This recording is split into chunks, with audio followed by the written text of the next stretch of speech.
Mark. I still haven't changed your name in my phone. I don't expect you to. Nobody does. At least they're both L's. Yeah. Just call you Mark L. You got T over there?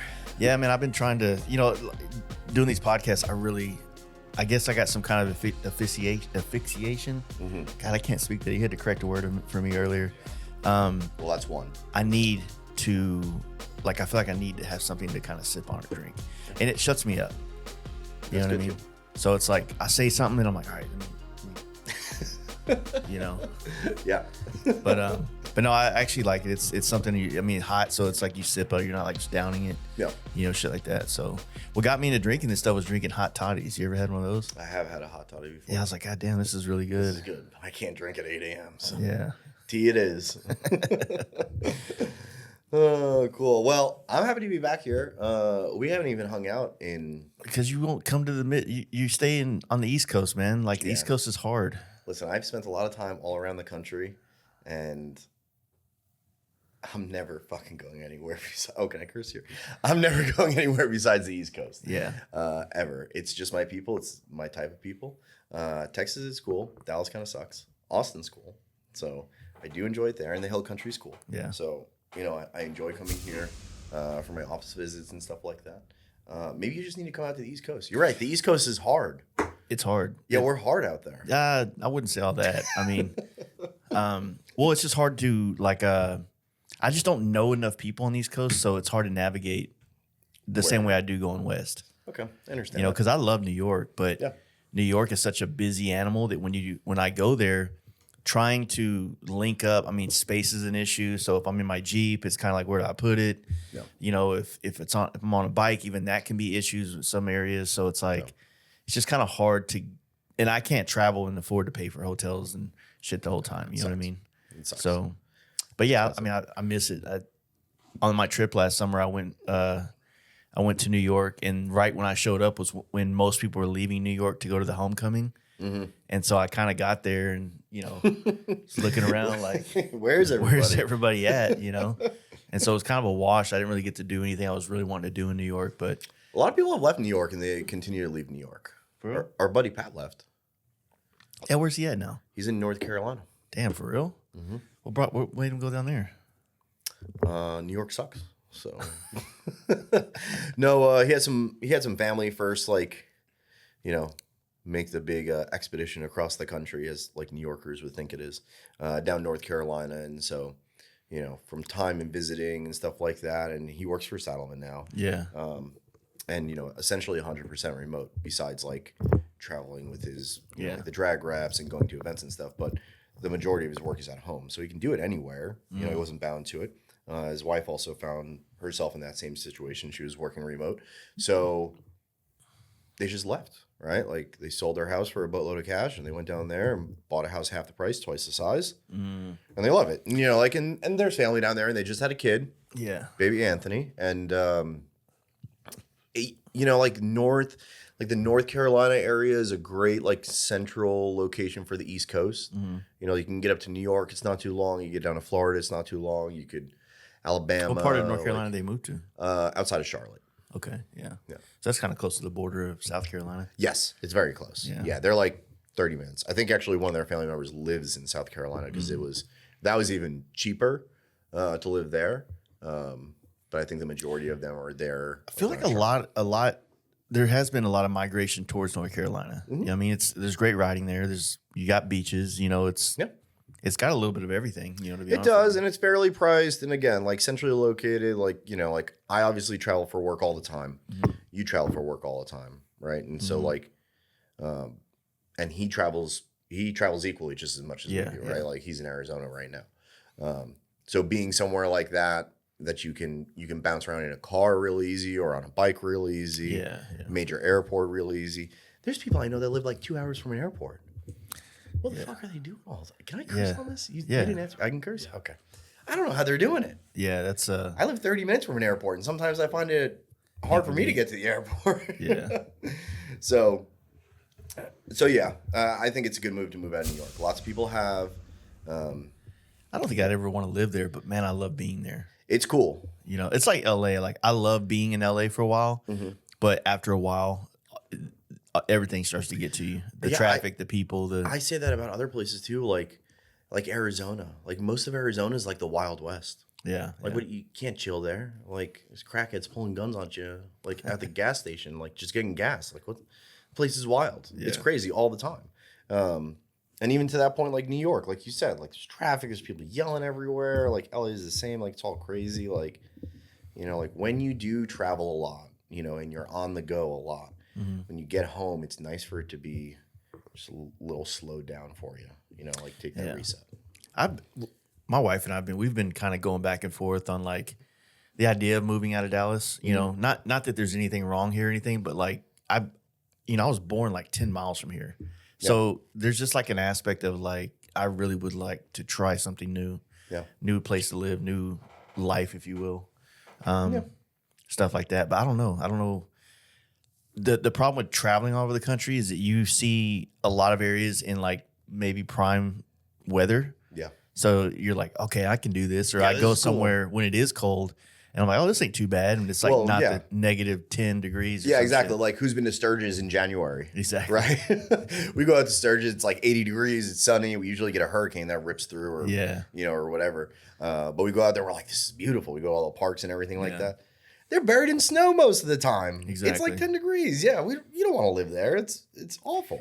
Yeah, I just don't know. I don't know. It's just something we've considered or we've been, you know, put in the air. But like, you know, with the podcast, you still want to be kind of accessible to be able to get to people and things. And, you know, I ain't gonna lie, like Salt Lake kind of seemed nice. I've heard good things about that too. I've heard lots of good things about Utah, like southern Utah and stuff. Like St. George and all that. St. George area, yeah.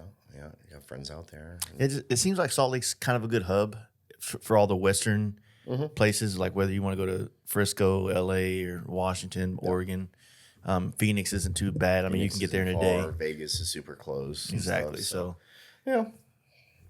Then it's not as bad. Like I don't think that the taxes there are as bad as like Colorado and shit like that. So probably. I don't know.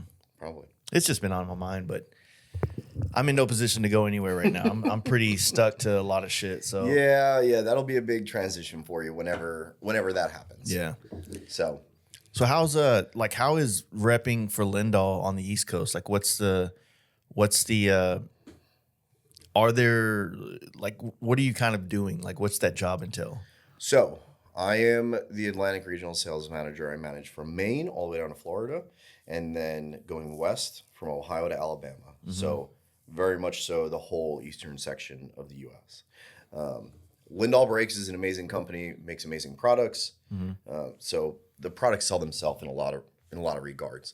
The East Coast has a great performance following, like across all motorcycles. People that like to ride and ride a lot and stuff like that. So it's been well received everywhere I've gone. Yeah. The company started out in California and then made their way and transitioned to Texas and San Marcos, as we know. And so the East Coast, as far as in-person representation, was kind of lacking in that area. Yeah. And so I came on in 2023 and hit the ground running. You know, obviously I already had my own network and I knew a lot of people through the industry and stuff like that. And so it was an easy transition just to pick up the phone and be like, hey, now I am Mark from Lyndall. And so that worked out really well. There's a lot of historical annual shows that go on the East Coast with Laconia and Daytona, your favorite show. And then some of the other smaller shows that goes on in, you know, like North Carolina and stuff, and New York. And so there were, you know, tons of opportunities to go out there, represent the brand well, meet people, talk with people that have either used the product or thinking about using the product. And so it's been great. Yeah. It's been really good for sure. So do you have to like go in, like walk into shops and stuff and try to set up things every once in a while, or? Yeah. So in my position, I am a product specialist as well as like an accounts manager. So Lyndall Brakes has been in the Drag Specialties Fat Book for 20 years. So there's plenty of dealerships, Harley and independent dealerships that have been using our products, just getting it through drag. Yeah. But that's not the whole gambit of what you guys sell. Not by any means. So the Drag Specialties catalog has about 25% of our products out of, you know, our whole product line. So I'll go in there and answer technical questions, give them more information, let them know about other things that are available, as well as those companies and storefronts and shops that may not be a drag specialties distributor or vendor, rather.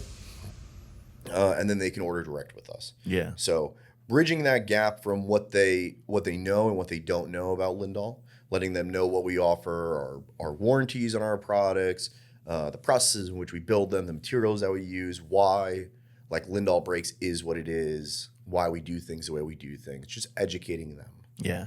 Overall. So it's a good time.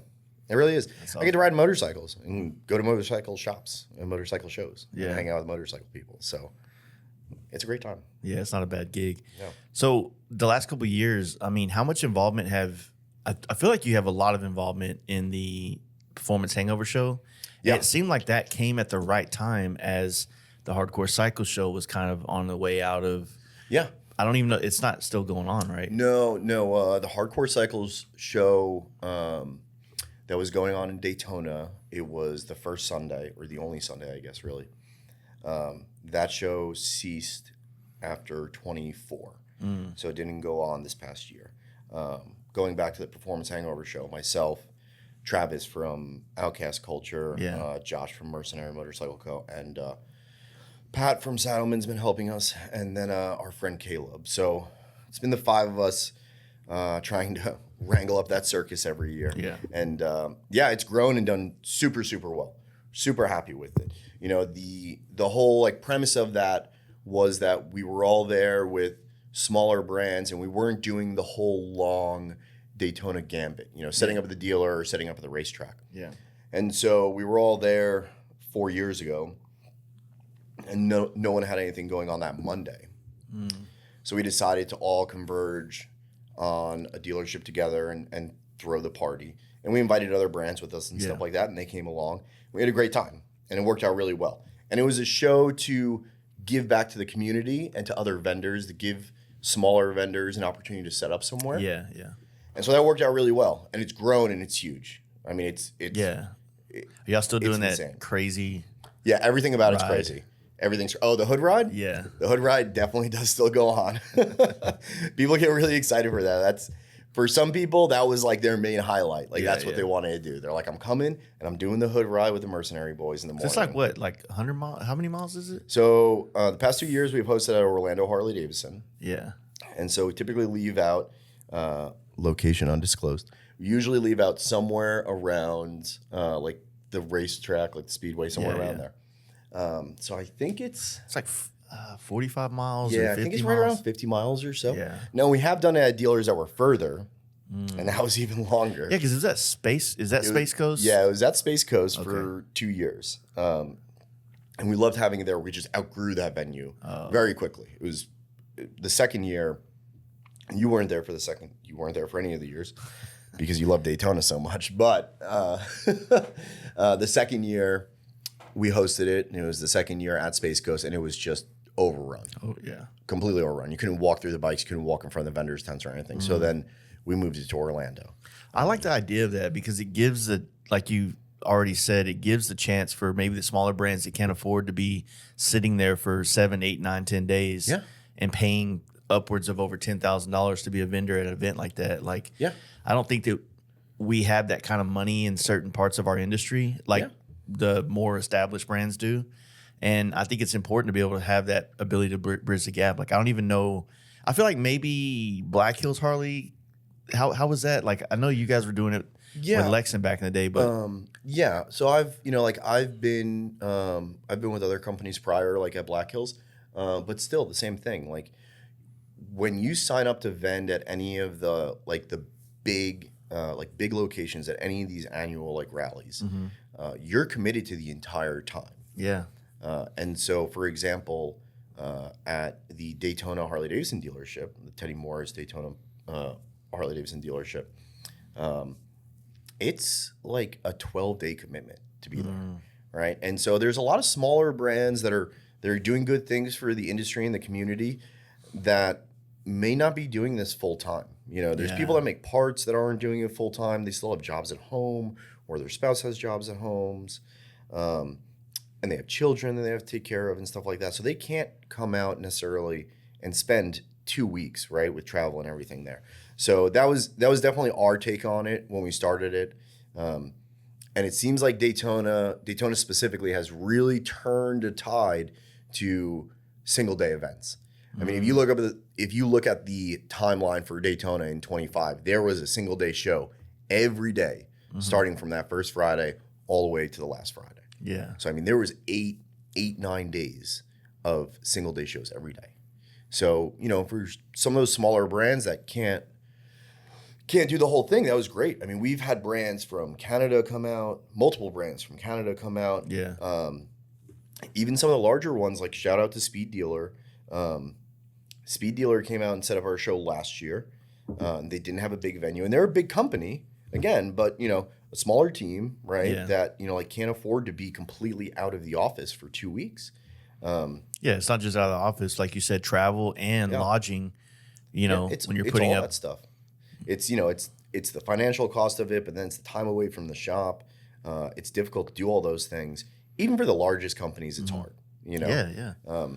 So with all that being said, you know, like that's where the idea derived from, and I think a lot of people have followed suit with that across the industry. Daytona is a great example of it because of how many one-day shows there were all the time. Well, so, like thinking about the economy of it, right? The economy of Daytona and all of this stuff. Not saying that we don't have brands that are kind of newer or like coming up in our generation that are doing well and could afford to be paying, you know, upwards of $10,000 to be set up at a venue like that. But it seems like there has to be this like flow of like the industry to be able to allow these other people to kind of come in and grow with it. Yeah. So it's almost like it's a bubble that needs to pop and then kind of start over and then, you know, kind of. Yeah, I would agree. And that's a good way to put it because there was, you know, like a very high barrier to entry for a lot of these events. It's what pushed and made all these smaller events, right? Yeah. Like across the country. It's like, well, fuck, man. Yeah, I can't do Daytona for 12 days, but you know, if there's a 2-day event here and a 2-day event there and a 2-day event there, like I can go do that. And lots of brands that are big now have done those types of things. Yeah. So yeah, super happy with it. It's a hell of a time. You know, by no means do I take any like large amount of credit for that show. Those other guys poured their heart and soul into it just as much as I did. Well, when I get done with that chopper, you know, it'll be done for Born Free Texas, which is in October. I'd like to, in a perfect world, ride it to California shortly afterwards. Yeah. And then there's some reason I want to ride that bike to Key West. So it might be, if everything in the planets lie, it might be a good thing to be able to go to Key West and then come back through Daytona and then head back. But that would be great. You know, just show your face. We wanted to get the cardboard cut out of you this year. We were too busy. I dropped the ball on it. Yeah. So next year, whether you're there or not, I'll have a cardboard cut out of you. Yeah. I'll bring you around. We'll bring you to Froggy's. We'll get you a hurricane shot. It'll be a good time. Yeah, I haven't been since 18, man, and I've just completely talked shit about it every year. So you don't feel bad about missing it. It's like, fuck that sense. Place. Whatever. That's not cool. Yeah. Remember when I wasn't cool? You know, just anything. But no, I will say that like every time when people are leading up to go to Daytona, there is that FOMO starts to kick in. Yeah. And I'm just praying for shitty weather. I just want everyone to have a bad time. Exactly. I mean, I want everyone to bend a rim, everyone pop a tire. I'm not even lying, dude. Straight up. Like, I know you're not lying. We've had this conversation. Serves y'all right. You go down there to have a good time. I hope it sucks. Well, I think that like for me, it you know, like I said, not trying to beat a dead horse with it, but basically that first year I went, it wasn't my idea of event on a beach. You know what I mean? Yeah. It didn't really have much of a beach atmosphere going on. Yeah. It was fucking freezing. It was like 30s at night and 50s during the day. Yeah. Overcast. Was cold here. 18 was cold here. It was just kind of tough, man. Like I just like this isn't me. This isn't my shit. You know? Yeah, I hear you. Well, it's definitely changed a lot. So you haven't been there in 7 years. It's changed dramatically. For real. It really has. There's so much going on, so much to do all the time. The host dealership does a really good job with it, making sure there's cool stuff going on there all the time. Yeah. It's good food. There's still a ton of cops, so just expect that. Yeah. But all of, like all the landmark bars and stuff like that, they're always, like putting on music and stuff like that. It's always a good time. Main Street is still a circus the entire time, which is always fun. It's not necessarily an event you go to ride at, but, like where it's placed on the map through the year, it's really the first big show of the year. Yeah. And that's what draws so much attention to it, right? You get all of like the people from the Northeast that are snowed in and everything like that, and they want to get out of that. And so everyone drags their ass down to Daytona, and we have a great time.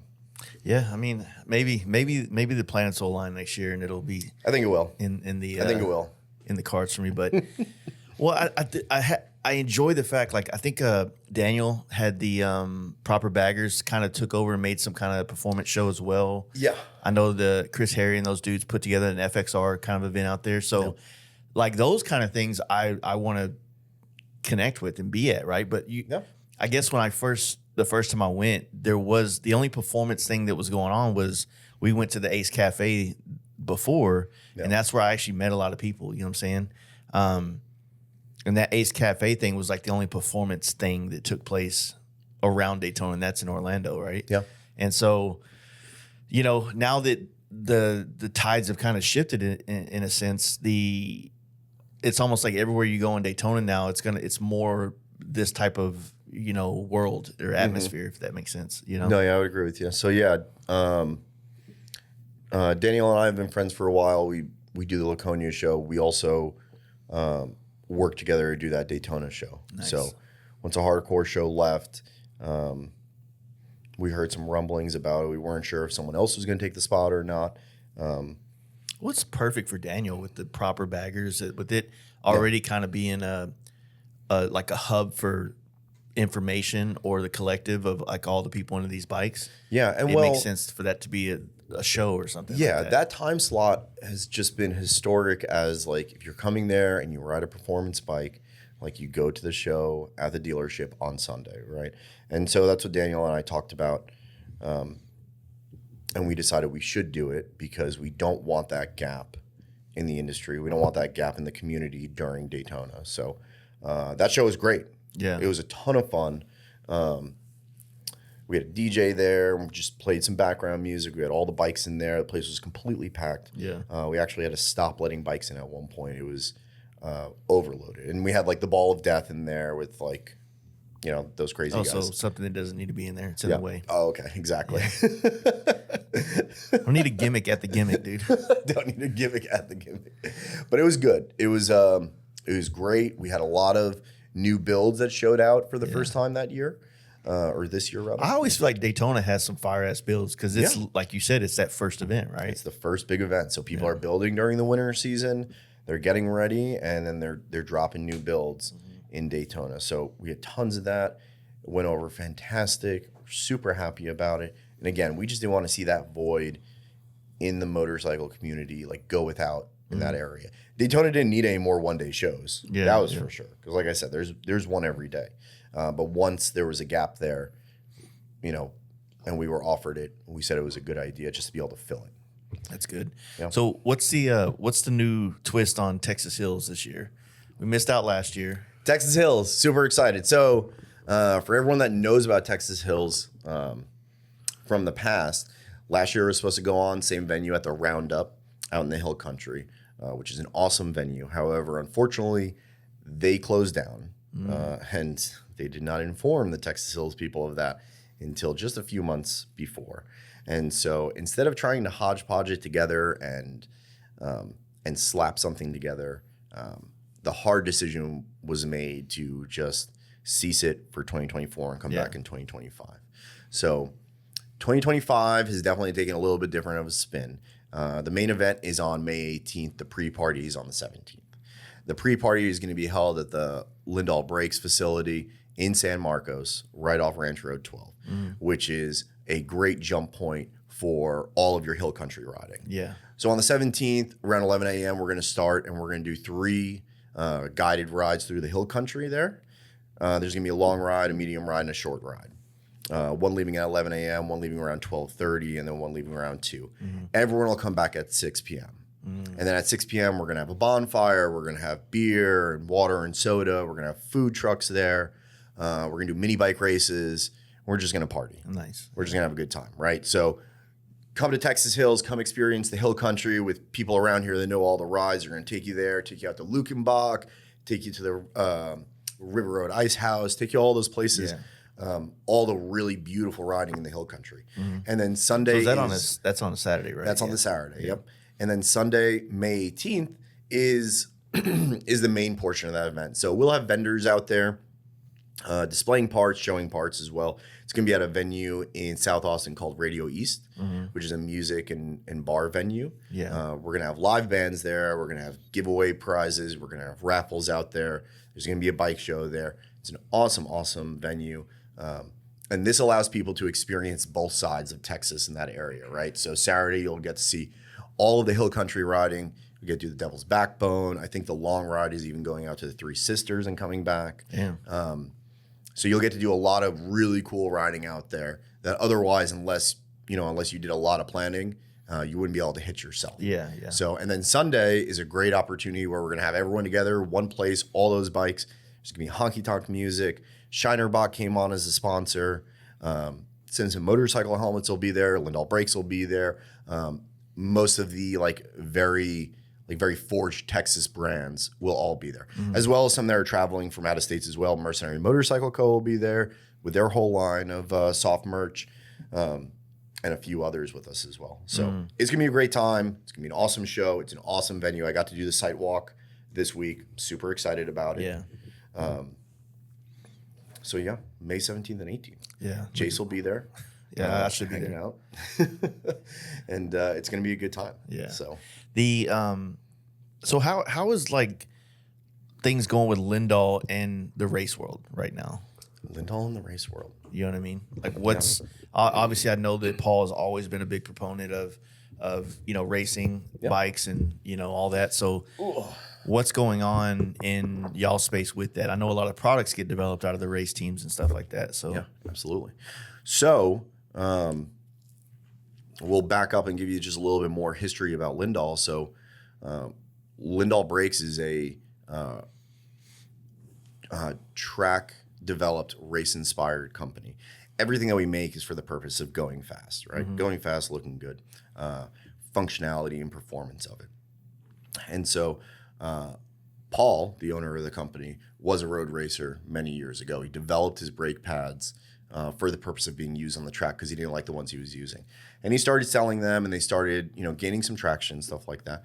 And then his father had a conversation with him saying, son, you're almost at this crossroad where you're a pretty good racer and you got a really good product. And it'd be nice to do both, but you probably won't be able to do both. So you have to kind of make a decision soon. So Paul made the hard decision, sold all of his race equipment, sold all of his motorcycles, and went full bore into Lyndall Brakes. And so that was almost 26 years ago. And since then, we have 22 different patents, 7 technical patents for our fully floating rotor system on there, our brake pads and our proprietary compounds, our wheels, our lug drive sprocket kits, everything. It's all built for the track use, right? And so what are we doing in the racing world? Well, we're a main sponsor of the Moto America King of the Baggers circuit. We're also co-owners of the Mad Monkey Lyndall Brakes race team with number 88, Max Flinders. He's on a road glide this year. We also lend factory support to the Saddlemen Super Hooligans team with rear rotor setups for their Pan Americas. Racing has always been a big thing for us. It's in our DNA, it's in the parts DNA. Yeah. We also sponsor some BRL riders as well. Yeah. Mike Corey is racing this year, and he's running all Lyndall pads all around on his bike. So we're super excited about it. We love racing. We try to promote it as much as possible. We always go out to the track, support our riders, see our riders out there, have a good time. If you haven't checked out King of the Baggers before, you absolutely should, because it's an amazing feat. To see in person, see those bikes going 180 miles an hour, around the high banks of Daytona. It's insane. Yeah. So it's a lot of fun. Yeah, I think I want to try to. I think it's September when they come to Dakota. Yep. So I really want to try to make it this year. The last 2 years, it's just been. I know we talked last year trying to get you there. It sucks. Yeah. Last year wasn't as bad as the year before. The year before was gnarly. The year before was awful. We actually came down the year before, but we never went to the track because it was so hot. Yeah, we did an event over at Cowboy. Yep. Yeah, and I remember you were there for that. But yeah, it was bad 2 years ago. Yeah, I think this past year we were just getting ready for Born Free Texas, so we were kind of had a lot of shit going on with that. Yeah. So okay, well, put it on your calendar now. Yeah. So you don't miss it. I know you still got Born Free Texas and all the Born Free Texas things you have to do for it, but don't miss it. It's an amazing time. Also, like we offer all of our hospitality, to our people. So you come down, we'll make sure we show you a good time, stuff like that. And you'll, there's a lot in the motorcycle world, especially from the manufacturers, as far as like Harley and Indian go, that are being derived on the racetrack now. Oh, 100%. Yeah. And obviously like the race replicas that both the companies made, right? Yeah. Like people will throw their hands up in the air about those bikes and the price tags and stuff like that. But the fact of the matter is that the CVO-RR is a race replica, obviously like the audio equipment and like the lights to make it street legal. But there are very specific parts on that bike that were completely designed from being on the racetrack and that are not available for purchase unless you buy the CVO-RR. The swing arm, the control sets, the primary, the nose cone, like all of those things are all designed for the racetrack, whether it's for lean angle or, geometry purposes. Those just aren't available anywhere else. They really are true race parts that are on that bike. Yeah, that, I've kind of stayed offline because that was such a hot topic. Oh, it was. On like YouTube with people that were, like mad about a bike that they probably never would have bought. I mean, even if it's 106, even if it was 86, they weren't going to buy it anyway. Yeah. So relax, it's okay. I think people just need something to talk about, but I thought it was really rad. And I think it's actually kind of like furthering your point a while ago. It's like all this racing is trickling down and the way they're designing parts on those bikes. I think it's helping some of the, there's a lot of people that have CNCs in their garage that don't test and tune shit. Yeah. So it's like it's giving them some kind of perspective of like, oh, well, I never thought about, maybe not making the entire mid control out of the primary, but using it as a pivot point for certain things. And it just makes sense. It's like, mid controls on baggers is something that I know myself, I love and a lot of people do. But so far, it's kind of like, I think the only ones that I've ever used that were simple to install and pretty damn functional were the Ness ones. Yeah. I had the Epic Moto ones before. That thing was like, you had to oil that shit, like oil can it. It was always sticking and and then on my FXR chopper, I have boosted Brad's bagger mid controls because it's a bagger motor. Pretty solid. So I've heard good things between about the Ness stuff with the Ness. What's good about the Ness is it's bolt on. You don't have to bleed anything, change anything. Just take the old shit off, put the new stuff on, plug and play. Yeah. But yeah, the boosted Brad stuff was a really nice setup as well. But you do have to run a new master and all that kind of shit. So. That's okay. That's okay. And especially in your application, that was fine because you were building a bike all the way from the ground up anyway. Speaking of race stuff, I do have some race stuff here that I'll show you guys. So here we have our monolithic wheel. And if you paid attention to Lyndall Brakes at all, you've probably seen this. So this is a fully one-piece modular wheel. Every cut and every angle that you see on it has a purpose for it. The idea behind this wheel is that it is completely hardwareless. This rotor is held on with a retaining ring. The only hardware that'll go into this is your axle.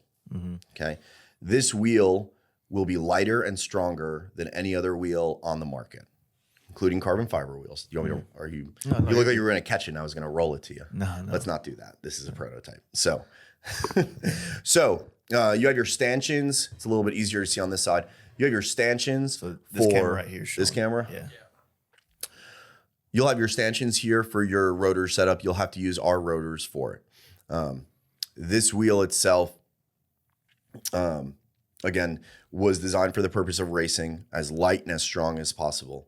All of the angles that are cut into it are purpose driven. You look at the center of the rim band as well. This came from I believe, a Yamaha design originally, how we built these inside band sections of it. So an incredibly light wheel, again, with one rotor on it, holding it up with one hand. I might be a strong guy, but I'm not that strong. With the rotors on it, again, with our rotors on it, bearings in it, everything finished, it's still the lightest and the strongest wheel that'll be on the market.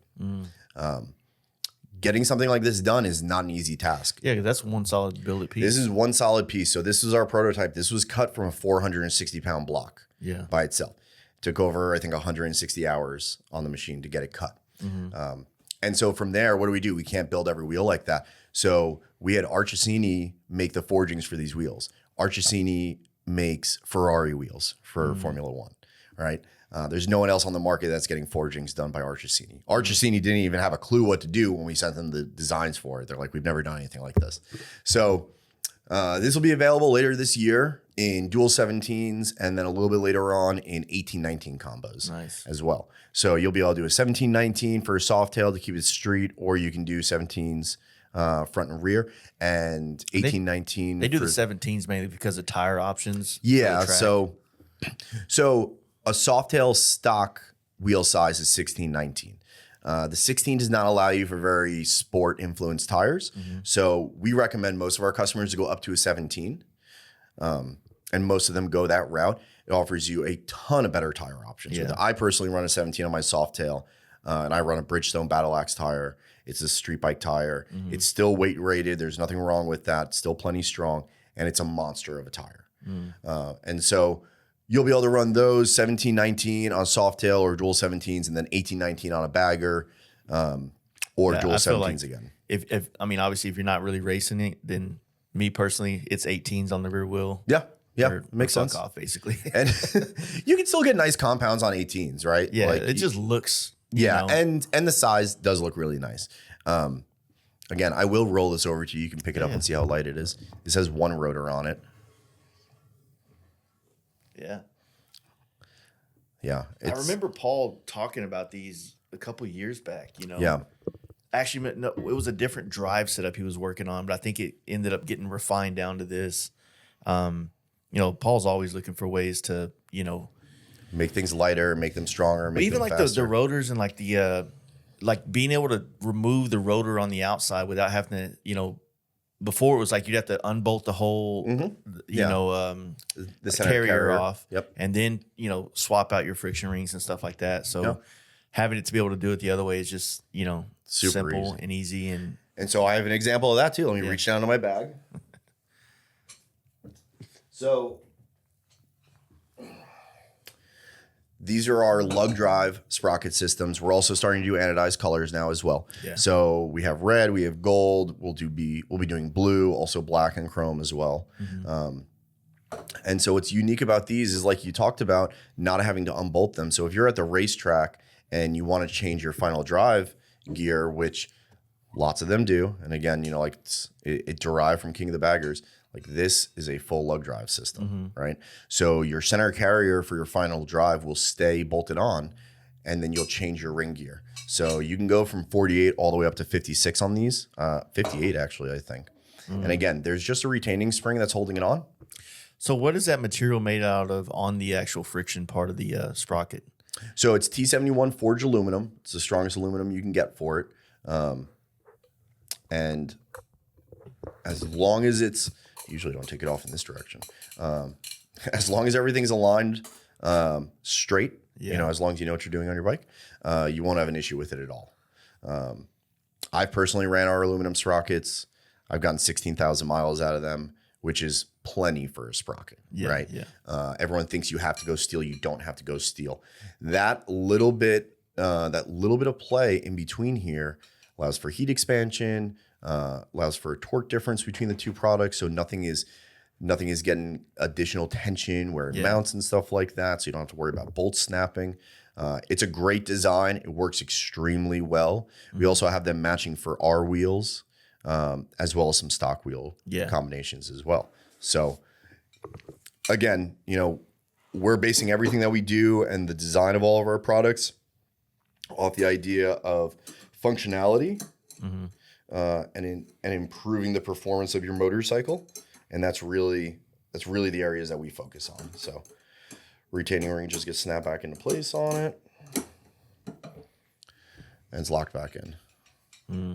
So lots of cool stuff going on.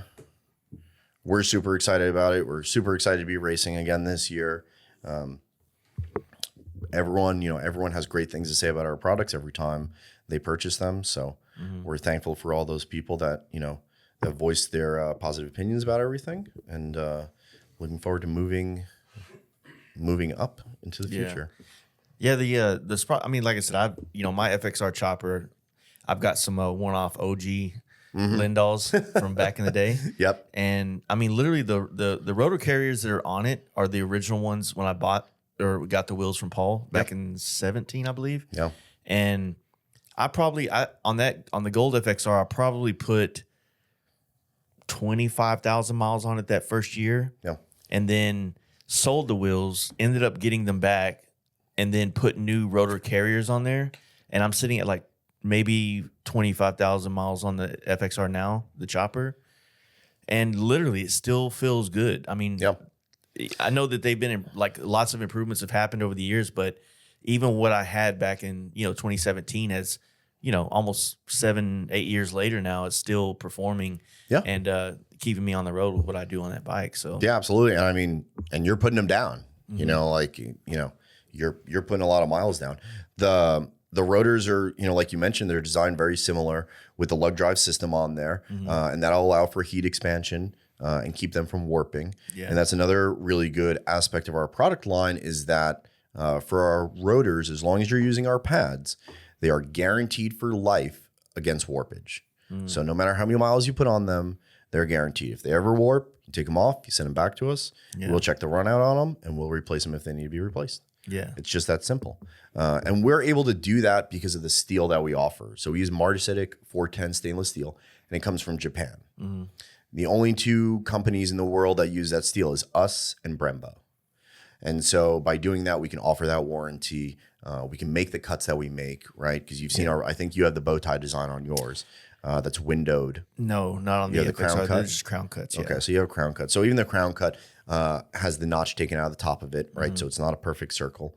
And then we have our other design, our bow tie, which is popular as well, that has the bottom window cut out of it. And we're only able to do that because of the steel we use. And we're only able to offer the warranty that we have because of the steel that we use. And so again, we align ourselves as a premium product with premium benefits at a premium price. We're not the cheapest. We don't want to be the cheapest. We want to offer the best product. Yeah. And when you do that, the price has to reflect that because of what you're getting. And when our customers that purchase our products, they've done their homework, they've done their research, and none of them are concerned about the price at that point, because they all know there's a reason why it costs X amount of dollars. And it's because of what you're getting. Yeah. There's other options out there for rotors and sprockets and wheels. And those are fine too. Some people want to go that route, and that's perfectly fine, but there's a vast majority of people that do not want to compromise on their braking equipment. They do not want to compromise on their wheels and worry about breaking a wheel because it's a cast forging, right? Yeah. And that's where we come into play. We want to offer the top of the line product. And that's what we do. Yeah, and the brake pad options right now are still the three different versions, right? So we have our three base models, which is a good, better, best system. We have our Z Plus, our Gold Plus, and our Extreme.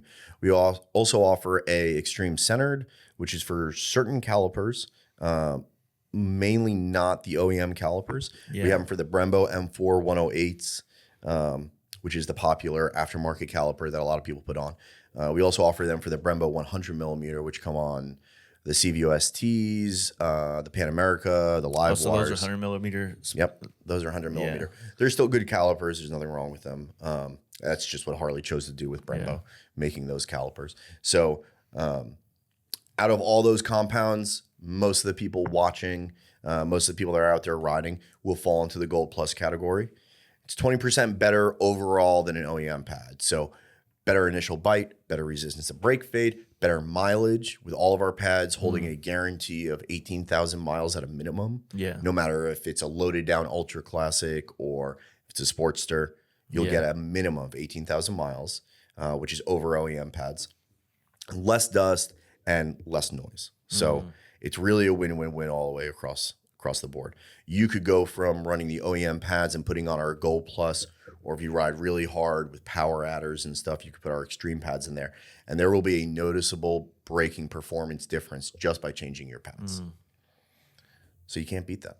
That's the cheapest way to get better braking power, right? You're just changing brakes. What we need now, since y'all got all these fancy wheels and shit, we need brake calipers. We need some custom Lyndall brake calipers. Well, everything takes time. Yeah.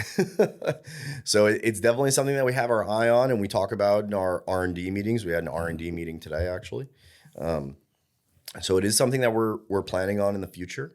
However, again, we consider ourselves a top tier option for braking equipment in the motorcycle industry.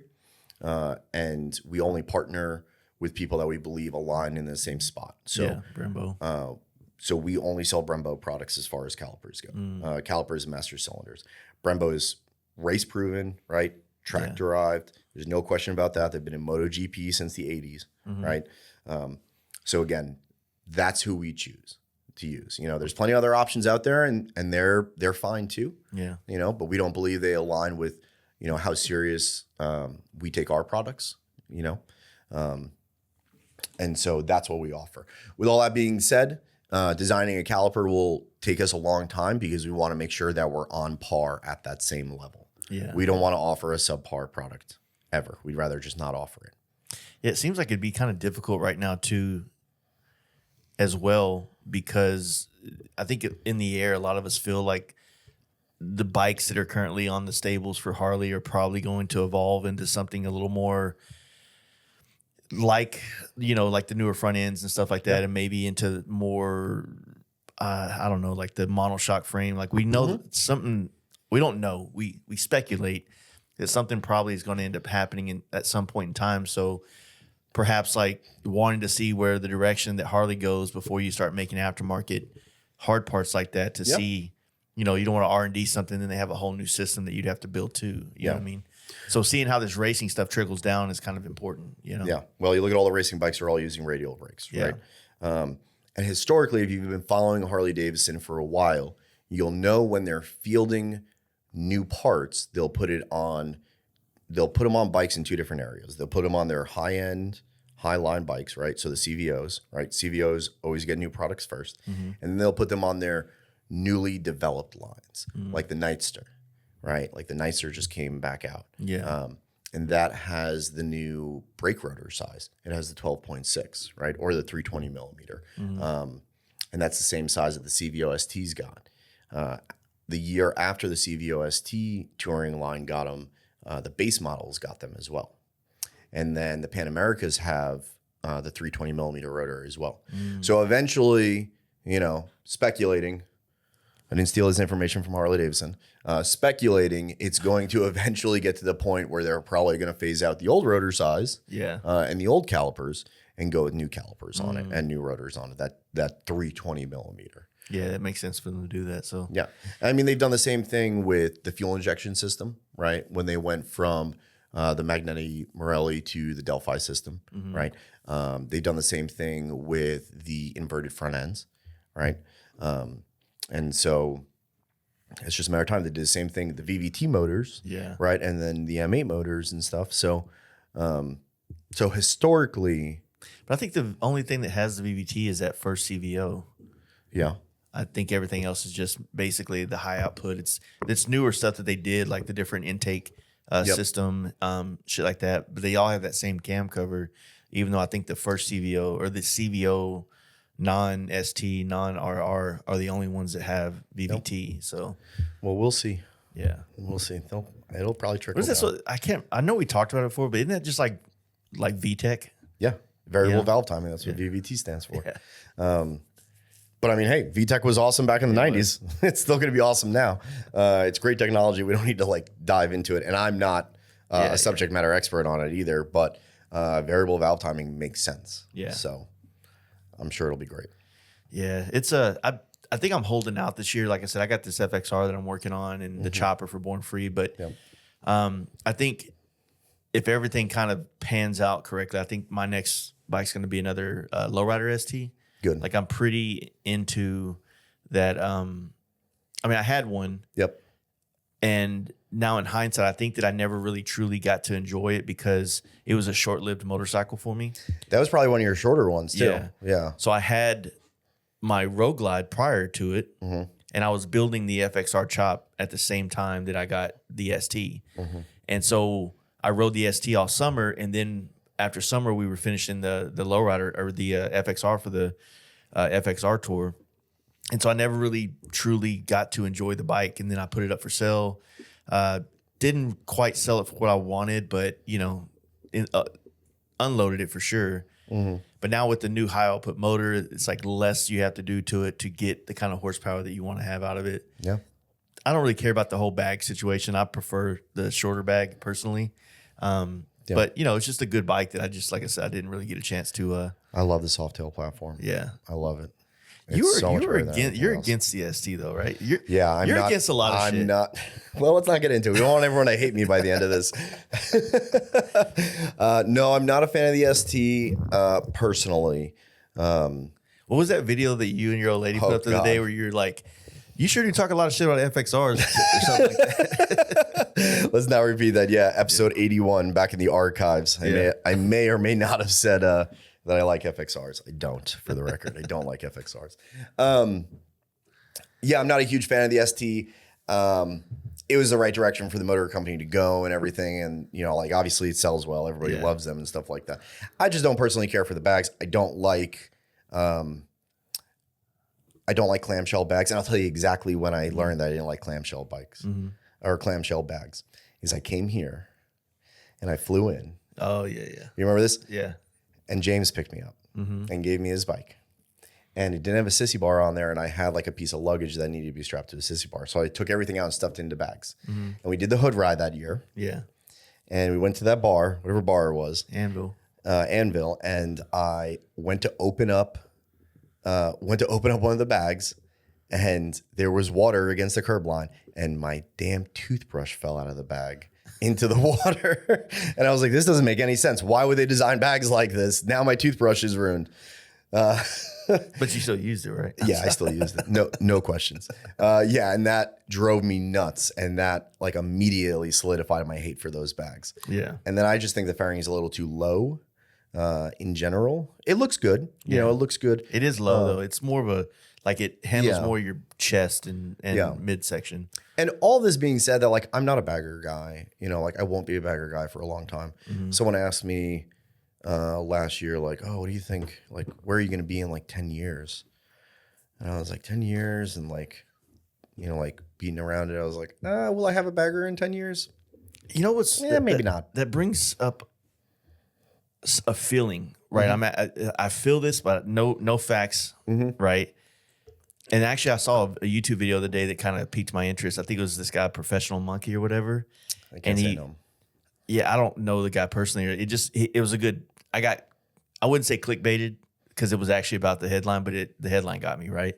And it said, "Is the bagger craze fading?" Ooh, interesting. I like that. And I was interested, and I watched the video, and he would have got me too. I don't know how much. I don't know that I really took a lot of actual context away from that, but it did make me think, and it made me think about a lot of the people that have been a part of the performance bagger scenes that we know of. It seems like a lot of them have they're interested in FXRs or Softails or something else, right? Yep.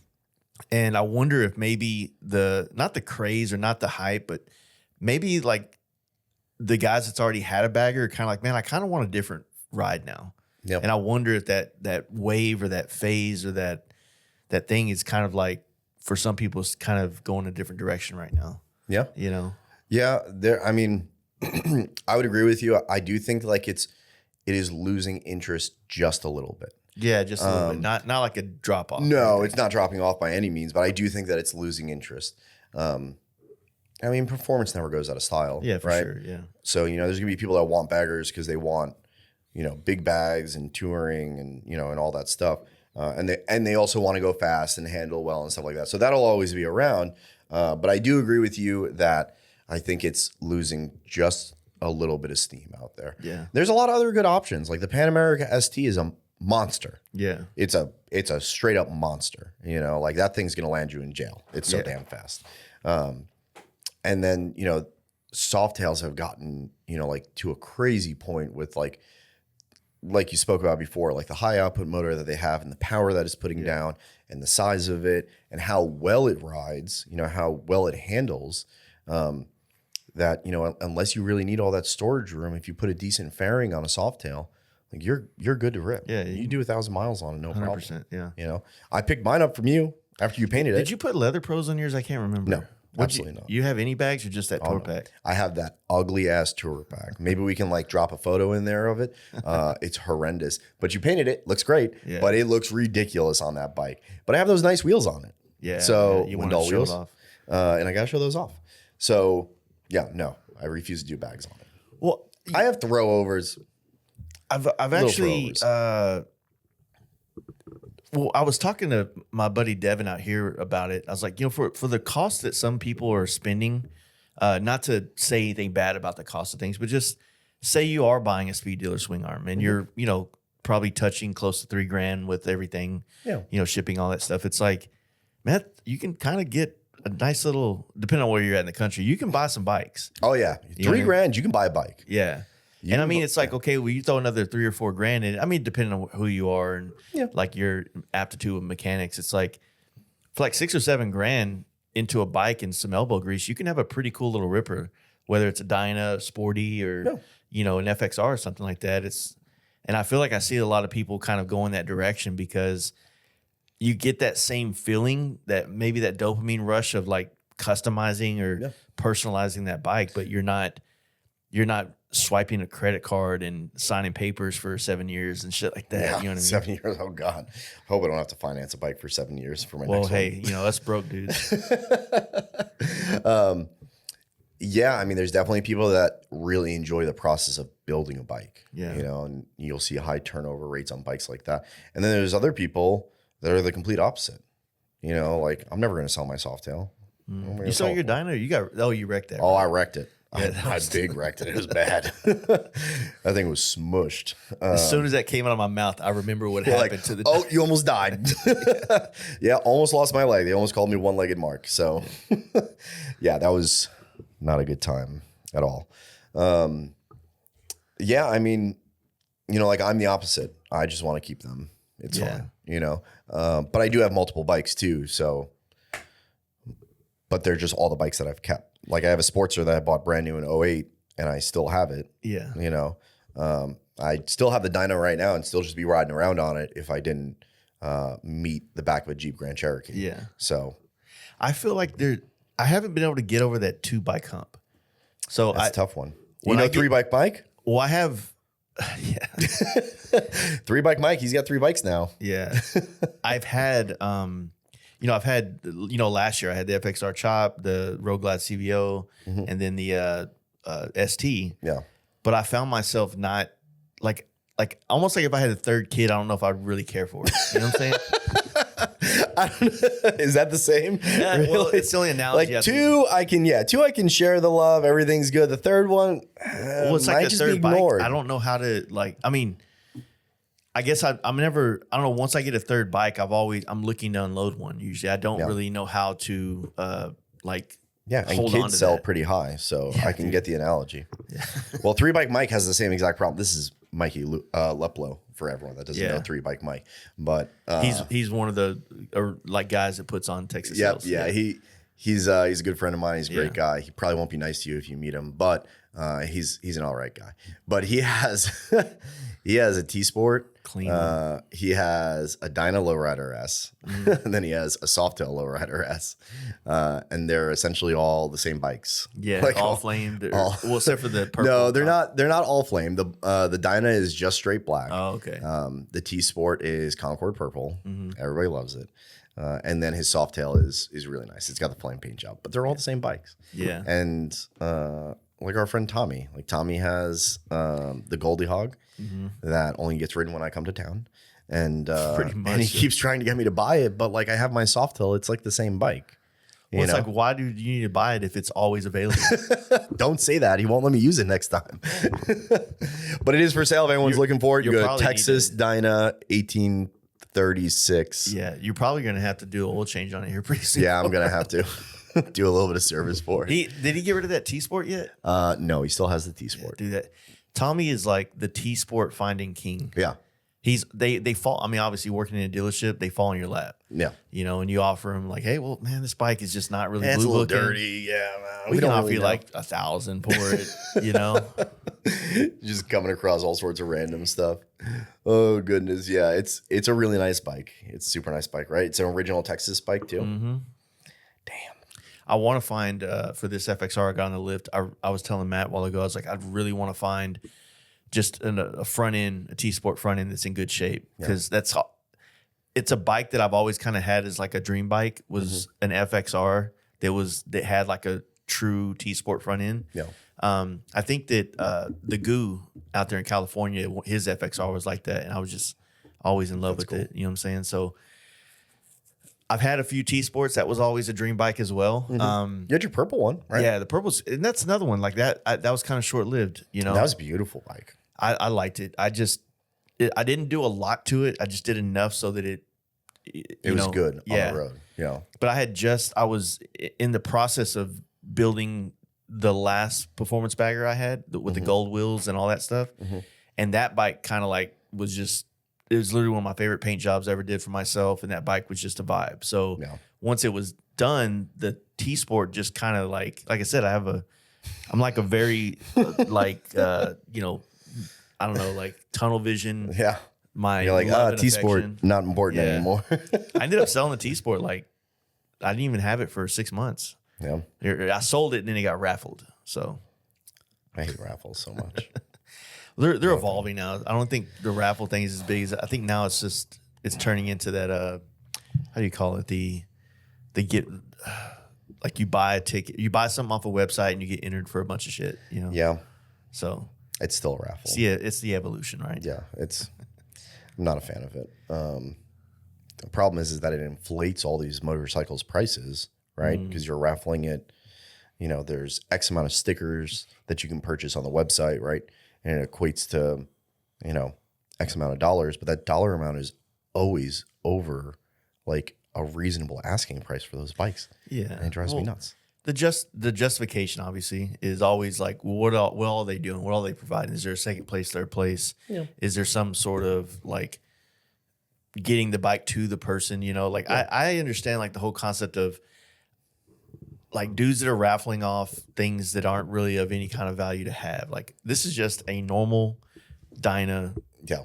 This is an 09 Dyna Street Bob. Yeah. Single disc. It's got a thrashing pipe on it, but it's scraped a little bit from when I took a corner too hard once. And so there's like, you're just raffling off like something that you can't sell. And that's where it gets weird. But yeah. But I mean, again, to each their own, have fun doing it. I'm not going to buy a ticket, but I wish you well. It's not going to keep me up at night. A lot of people were pushing me to raffle the Lowrider ST last year. And I just don't want to get into that because I don't really know how to do it. Yeah. But if I would have raffled it, I think 40 grand for that Lowrider ST, all the work done to it, wheels, all the parts on it and stuff, motor work and all that stuff. It's a $25,000 bike. Then you can't do all that for 15 grand. So, it's fair. No. But $40,000 going through your bank account as waffles. Sir, as waffles. You sold $40,000 in waffles, Mr. Hudson, as you sit in front of the IRS. Like, we sell waffles here. Who's asking? Yeah. Yeah. I don't know. That's everybody else's business. I'm not doing it. It doesn't bother me enough. Yeah. I mean, I ain't mad at him. It right now, like I think that there's a window too where there seems to be a decent amount of people out there that have like $20,000 or less to spend on buying a custom motorcycle, like an FXR or something like that, right? And then there's like this gap where finding someone that's willing to spend $25,000 or $30,000 on a bike that's dialed in is hard. But then once you get the bike that's worth over 40, it becomes a little easier again, depending on what it is, because it's like another next tax bracket. Yeah. Yeah. So I know that when the new baggers came out, the new body styles, like it really plummeted the value of the previous. Oh yeah. And that's kind of going back to what I was saying about like maybe the craze. Yeah. I think that might have put a bad taste in a lot of people's mouths because there were 23 Road Glide STs that were $33,000, you know, is what they were going for, I believe. Mm-hmm. And then literally 2-3 months later, they lost like $8,000-9,000 in value. Like that's a lot. That was hard. That was really hard. That was really hard. And even like the brand new leftover ones on the showroom floor, you know, that was crazy. So I'm kind of partial on the new body style. Like I love loved it. I loved it when it came out, and then I loved it all the way up until probably when I really started thinking about what my next modern bike was going to be, and I really started kind of like looking at it, and I'm like, I don't know if I'm in love with it though. I'm in love with it. I love them. I'm not going to buy one, but I do love them. I love how the bags are curved now.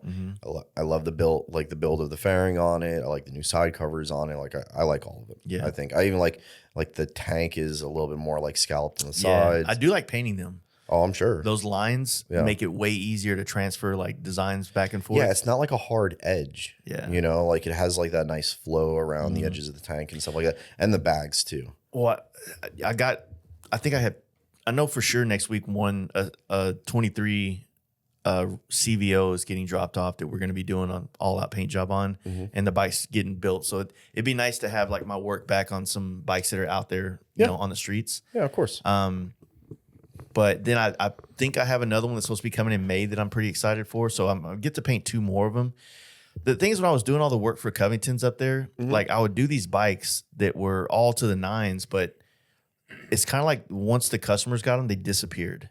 You never really saw them at events. You didn't see them at things. So it's like I was getting paid great money to do awesome jobs, but those jobs didn't really, like you wouldn't see it at Daytona, or if you did, you'd see it in passing. It wasn't at like the shows and things like that. You know what I mean?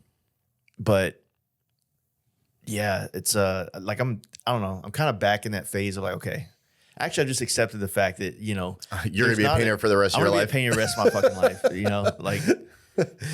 Oh, you're not trying to get out of painting anymore? That's good. I can't. I'm trying. I mean, trust me. Listen, it's what you're good at. You shouldn't stop doing what you're good at. I never stopped. I just was trying to regulate it. You know what I mean? It's not hard to like get a lot. I mean, there's always every day there's 100 phone calls for, you know, whether it's can you paint my son's softball helmet, or I got a jet fighter helmet I want to put Top Gun Maverick on, or you know, it never stops, right? And not complaining about that, but the thing is, it's like you're really trying to manage your time with everything, you know. Yeah. And a lot of times, you know, me personally, like I use the helmets as a way of job security. Yeah. So being booked out 8 months, 9 months, 10 months in advance lets me know I'm getting paid for these. I have work here to cover the expenses of everything over the next 10 months. Yeah. So now if I just did those every month, I would be fucking going crazy because of painting the same thing over and over and over and over again. But it gives me that, like, okay, I can jump on a bike real quick. And then once that's done, all right, now I can knock out 2 or 3 helmets. And I feel like it's completely fresh each time. Yeah, you know, makes sense. So it's like managing, like trying to manage your creativity and the way you do things, and not. Yeah. Like, Jeremy's a fucking machine. Lucky Strike. He's a monster. He's just bam, bam, bam, bam. It's like he has a little switch on the back of his neck, and he just clicks it on. It's just like goes to town. Yeah, we were talking. Crazy. I was actually talking with Poland a couple of years ago about it too, and he brought something up to me that I didn't really recognize, and he's like, Jace, like, all I do is go to work every day and paint helmets. I'm doing 5 or 6 a week, right? You leave. Like, you go to Sturgis and Born Free and these bike things, and it's like when I go do something over the weekend, it takes me time to get back in the rhythm. And I'm like, yeah, that makes sense, because when I do get home, I'm ready to work. But it's like I show up and I'm like, man, I'm not ready. I'm gonna sweep today. I'm just gonna clean the shop. Yep. And then it takes a while to get back into that groove of like doing shit. Yeah, people don't realize that, you know, like Poland does not go to like all the shows and stuff like that. Yeah. He doesn't go out, and he pumps out insane stuff. Yeah, like he's fantastic at what he does. But like he told you, like he doesn't leave. Like, he doesn't turn it off, you know? Yeah. And so that's a huge difference. Yeah. Between it. He's got a great thing going on. His style he's definitely one of this generation's baddest motherfuckers out there. Jeremy as well, you know what I mean? So, yeah, it's like I think that because I kind of stepped back from it and I wasn't producing as much as I used to, I think that I started, you know, I don't see the word's not jealousy, but I definitely started to get the enviousness of like seeing Jeremy kill it this year at Daytona. I was like, all right, I need to get back on this. Yeah, the Lucky Strike rows that they had out there. Yeah. Where like 8 bikes would pull in and they were all painted by him. Exactly. And they would all park there. Yeah, it was crazy. It was like that at the Proper Baggers show. Like, it was just, there was a row of Lucky Strike bikes and you're like, damn. But those look good. Like I said, I'm happy for him because he did a lot of really badass jobs. I mean, Dwayne's bike was definitely one of my favorites, you know? Absolutely.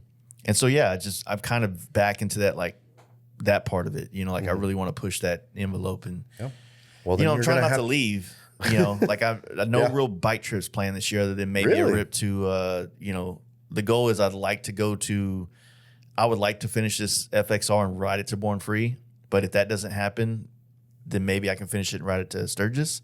But I don't think I'm doing both. I'm either going to do one or the other this year. Okay. So that I can stay here and work. You know what I mean? Okay. Yeah. Because before it was like this. It was from April until October, I would only do helmets. I would try not to take bikes in. Every once in a while, like when we did yours, is, you know, like people that I know. Yeah. I think I did yours. And you did Tommy's at the same time. Yeah. Yeah. That was right before Texas Hills 2 years ago, right? Yeah. That was, I was 23. And yeah, you had those for a bit. But like you said, like, it overlapped into that busy travel time, which makes it hard, right? Yeah. Because for like guys like you, like Mama Tried kicks off in February, you know, and then it's off to the races. Yeah.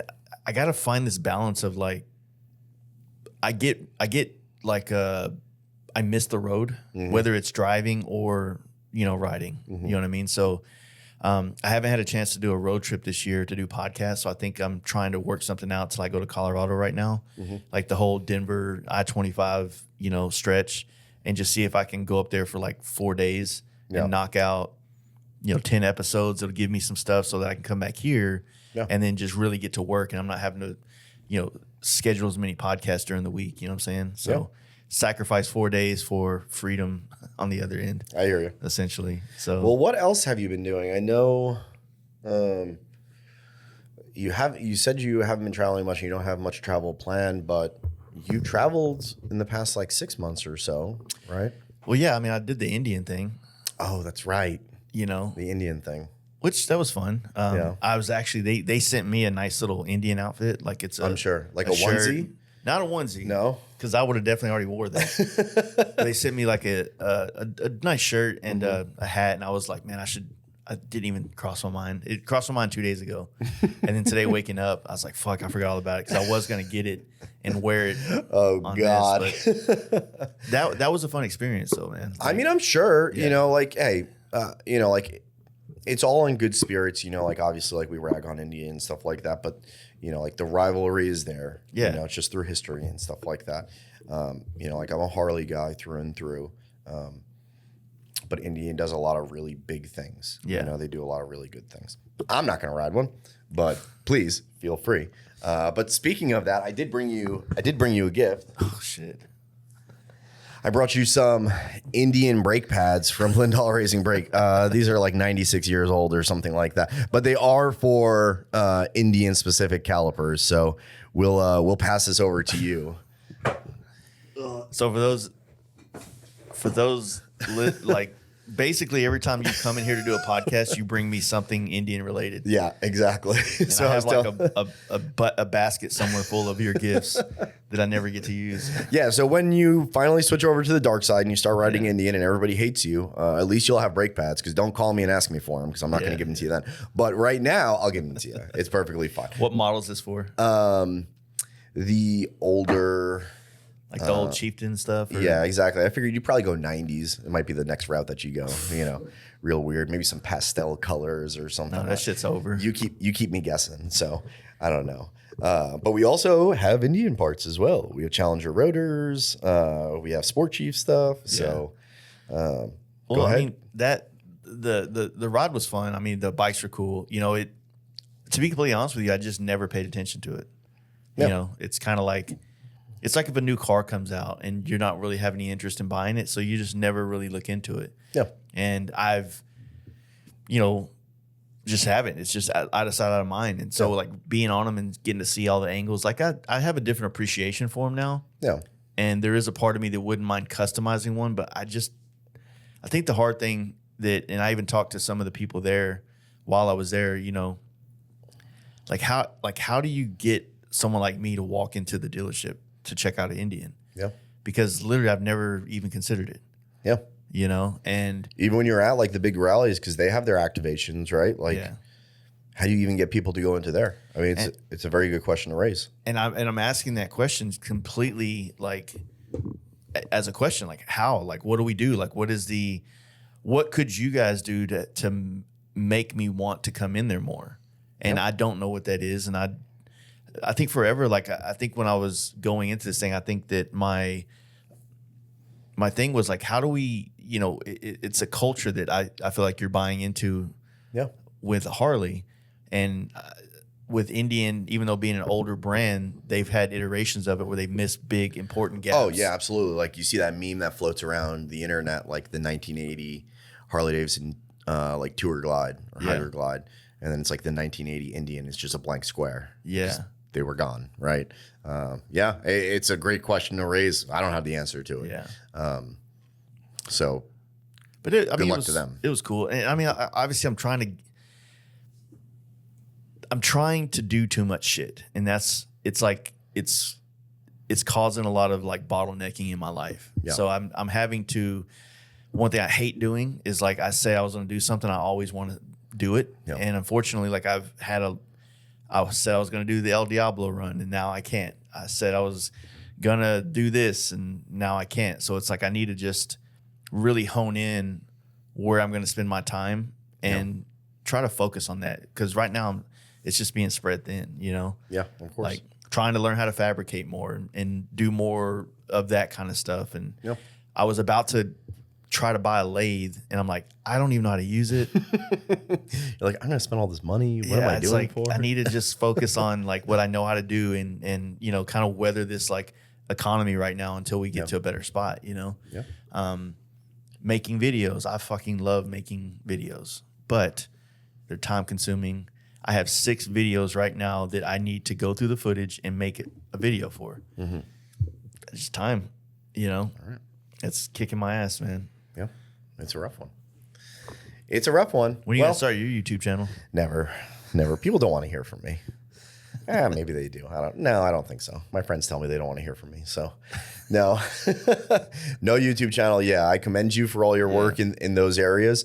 But that's not my strong suit. I'm not going to do it. I applaud all the people that do it. I definitely think it's important for, you know, like the community and the industry, right? Like getting that information out. That's not something that I'm envious of. I do not want to do that. It's just, you know, you've been a part of a lot of different things, whether it's the block party or the things at Daytona or all over the country, right? In the motorcycle space. And I think that for guys like yourself and myself in a way, like you want to kind of show the world this cool shit. Yeah. And maybe your unique perspective, but then again, it's like it doesn't feel unique whenever you're sifting through all the same footage that everybody else got, and your spill is the same as the one you heard the other day. So it's a weird one. It's a mind fuck, if you will, but at the same time, there is something fun about it. Like, you know, there is, you know, like there's definitely, you know, like a romance to it of like recapping everything and reliving it and explaining it and stuff like that. I mean, I'm happy to do things like this, and you know, I can talk about my experiences and stuff. Mm-hmm. But I'm definitely not cool enough to do it all the time. That's where you come in. I am not cool enough for that. I don't want to do all that either. But you know, for the most part, I think you know, this year is just kind of like a kind of a reset. I think for me, right. I'll give you plenty of time for Daytona next year. He's coming to Daytona for sure. He's coming to Daytona. Yeah, maybe. We'll see. He's coming.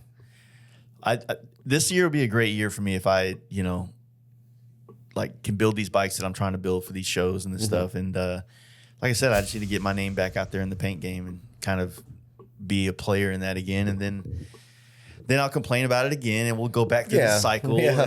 This cycle, like not taking any more bikes, and that'll happen again. And then, I miss seeing my bikes out there, and it'll all go again. But no, I mean, obviously, like I love your work. I have a bike painted by you, and I absolutely love it. I love it every time I look at it. I still haven't found where you put the dick in the paint job. Somebody, you didn't? No, I don't. Everyone told me that they called you and said to do it, and you said you were going to do it. So. People, the problem is that like, they call you and they send you messages, but they forget to put the money in the envelope. Like I'm not doing. Yeah, you're right. Put the money in my hand. Then no problem. I can hide a little dick in there somewhere. I'll hide all kinds of shit in that thing. Swazzies, some God. Don't just be advertising it. You can only do that on Teslas now with Elon Musk. So, oh goodness. Did you see mine and Pat's shenanigans for Daytona? the t-shirts, right? Yeah, the t-shirts. Oh God. So we've been talking about shenanigans and doing stuff like that. So we've been pranking each other. It's been Daytona. He pranks me, and then the block party, the Neil Larry block party, I would prank him, and it's gotten really out of hand over the years for sure. I mean, he's made stickers with like cop hats on me and stuff. They're ridiculous, and he puts them on all the bartenders' tip, like the tip jars, tip jar things, and those girls travel with those things. So I just show up everywhere, and like people tag me, and it's like the same bartenders. You see them all over the place. Yeah. And so he's done that. One year I made a sticker that said "Pat Infante sucks," and we put it all over his house. And his wife nearly killed me. I think she still doesn't like me for that. Yeah. And then he did more stickers of me. He made an Olive Garden one where I was wearing a helmet. I had a red stick as a cigar. It was ridiculous. And then I made a backdrop wall that said, like a step and repeat wall that said Pat Infante sucks. I made him take pictures with it, with all of his friends and stuff. And then because we're not doing the block party anymore, he doesn't live up there. We're not going to go up there for it. We were both going to do something during Daytona. Yeah. And so people started calling me and telling me like, oh, Pat's going to get you good this year. And I had no plans on doing anything. Yeah. And then I pulled those shirts out of my ass like last second. Oh God, they were so good. They were so funny. And then Ben from Ben Moto was like walking around Daytona, and I saw him. And I was like, hey, you got to record this for me. So he was nice enough to record it and grab some footage. And I went over and I was talking to Pat. And I was like, do I have a stain on this shirt? And he's like, oh, yeah, little stain. And I was like, I'm going to go change my shirt. And so I walked back. I put on the Pat Infante sucks shirt and then walked back over, and Ben captured it all, and it was great. And then like a bunch of other people had them as well. I made them for a bunch of other people. And so people would just randomly pop up with his shirt on, like at different events and different spots in Daytona. It was great. It was great. So I'm sure he'll get me back really good. He's the type of guy that would, pull $3,000 out of his wife's account to like just burn me, just like absolutely burn me to the ground. He doesn't have to pull it out of his wife's account. He's got his own money, but he would do it. Yeah. For sure he would do it. And I'm sure something big will come up. So are they, you hear it every year, are they stopping the block party, or is it? Who knows? Because they're moving out of that spot, right? Yeah. So I'm not in tune with any of those guys, so I can't, speak for it. Like speak about it. However, like I'm a New York native. Mm-hmm. I've gone to the show like a dozen times or whatever. And there's probably been a solid at least 4 times they said it was the last one. Yeah. So I don't know, like you're kind of crying wolf at this point. So, and it's kind of gotten away from the vibe that it was like over the years. And things just evolve, and that's fine. But I'm also, like a believer that, like lots of these shows should have an end date. Like what are we on, Born Free 16? Yeah, I went to Born Free 3. That was the only Born Free I've ever been to. Yeah. It is not like the Born Free now, right? And it's never gonna be like that again. Like we have some of the historic shows like Sturgis and Laconia and Daytona. And that's fine. That's kind of always gonna be like what it is, and that's okay. Like the industry does need that. But some of these other shows that have been going on, they're changing so much that they kind of lost what was interesting about them.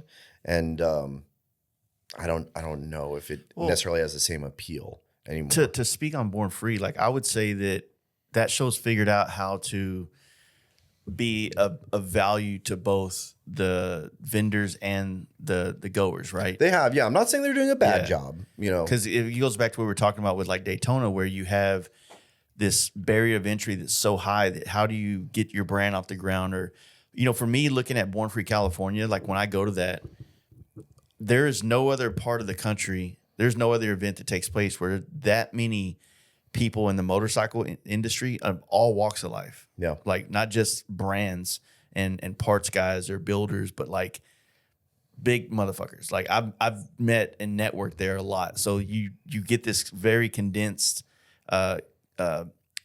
consolidated version of a lot of people together. They're all at Daytona too, but they're spread out over, 50, 60 square miles or however big it is, right? Every once in a while you'll see it. You'll be able to have something at Sturgis where you have that, but it's still the same thing. There's the hamsters over on Hamster Hill, and then you got the people at Black Hills, and then you got the shows at, the Buffalo Chip, yeah, right? And Deadwood. And so you have it spread out, but the California thing is just, it's a networking thing for me. And I think that it's I don't really have the kind of brand to drive out there and sell stuff. No. So for me, it's like the perfect chance to build something, go there, show it off, continue to, show face in this industry, and then, get back. Texas, completely different vibe than that. It has that it's like, so at bike night the other day, some guys were asking about like, hey, let's go to Born Free. I was like, first off, you guys have only done Born Free Texas, so let me let you know that it's not the same. Yeah, so it's not a big party. It's like back and forth. Like people that have only done Texas that want to go to Cali now, you kind of got to let them know what they're getting into there, and vice versa. Let them know what they're getting into coming here. No. But these smaller events that take place, I do agree with you. That's why I wanted to end the camp out, you know?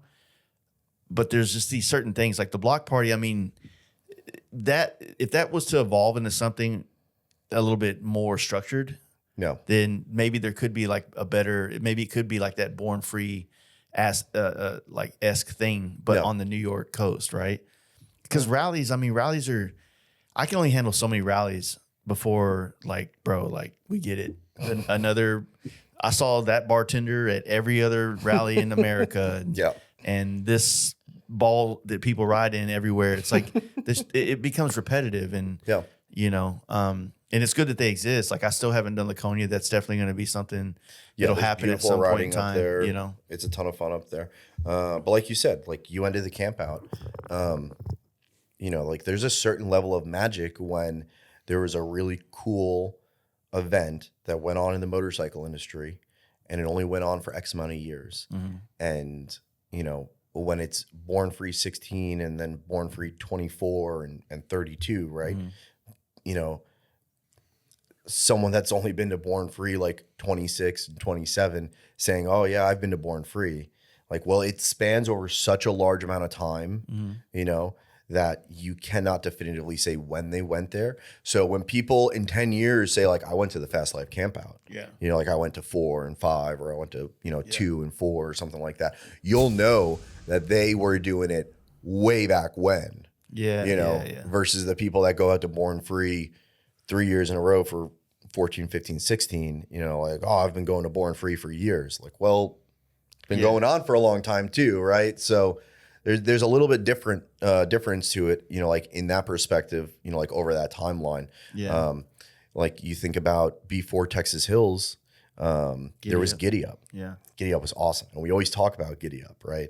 And it went for a short amount of time, and it was awesome. It was a ton of fun. It's kind of like that thing too, where I wonder if because it went away, that we were so fond of the memory. Yes. So maybe because you couldn't have that memory anymore. Yeah. So maybe, I mean, not to say that it wasn't, because like I said, I'm still deep into that memory and that fondness, but what if it really was as badass as I think maybe it wasn't. Yeah. But that's the magic of it, right? Yeah. And you'll never know because you won't be able to relive it. Yeah. No one that wasn't there will ever be able to live that. Yeah. Right. So there's that magic of it, right? Like eventually, like the Performance Hangover show will end, like as we know it, right?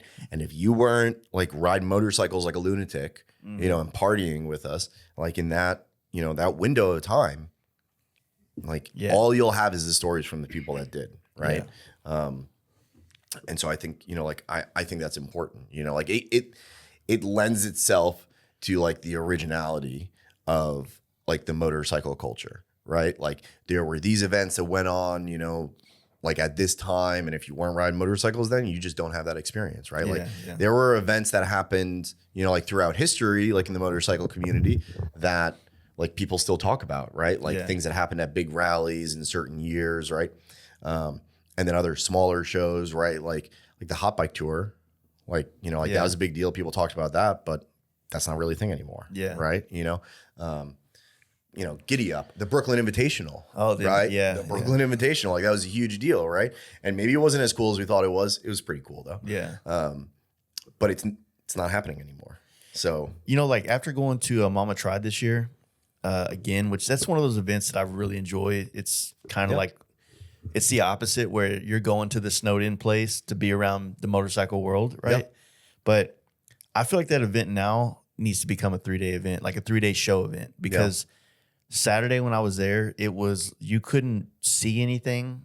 It was so packed in there that like maybe having an extra day would kind of alleviate some of the congestion of it. Yeah, you'd have like a first half crowd and a second half crowd. Yeah, because the problem with Sunday things, and I know that Texas Hills is doing the show on a Sunday is it doesn't matter. Like you're always thinking about going home on Sunday, because most people are not getting Monday off, unless, when's Memorial Day? Isn't that like? It's the next weekend. So, so it'd be different if like on Memorial Day, everybody knew. Well, people will do family plans for Memorial Day. I understand what you're saying. And I agree with you, like it's definitely that subconscious travel day, right? Like it's Sunday, like, okay, it's Sunday, end of the week, like ready to start the next week. However, like the Texas Hills show is for Texas, like we're going to have local Texas tattoo artists out there. We're going to have local builders from the area out there. We're going to have the local businesses from the area. Obviously, we're welcoming everyone. Mm-hmm. And, like we all have friends that we know that are traveling from all around the country to come there. Mm-hmm. And so those people that are willing to travel from far away are planning on taking that Monday off already. Yeah, for sure. And then the local businesses, it's not hard to be there until 8:00 at night on a Sunday when you're local, So is there an after party? Oh yeah, we don't even need to do an after party. It's just a party. It just doesn't stop. It's at a bar. After party is actually at the White Horse. Mike will be behind the bar and he'll be giving everyone free drinks. There we go. Mention this podcast and you'll get a free drink. You have to fight off all the Austinites that are trying to be trendy. I love the Austinites though. They're so funny, right? They're so ridiculous.